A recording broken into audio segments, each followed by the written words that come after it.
Ito na yung ginawa ko kagabi o kahapon. Yan. Inanuhan na namin ng ng mga spike. Ayan. So, yun na yung nilinis ko after ng naka-spike na siya. All the way doon. Ayan. Kahapon namin to ginawa. Ayan, naka-spike na siya. Tapos ito, mag-order pa kami ulit kasi yung dito hindi pa nalagyan namin yung dyan. Pero kasi lalagyan namin pati yung sa kabila. Ayan na.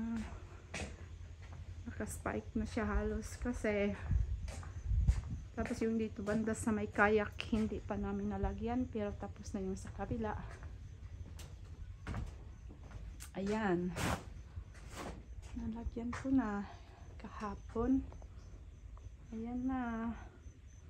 So, masusurprise na yung mga ibon pagbalik nila. Ayun na guys. Ang ganda ng ang ganda ng kapaligiran dito.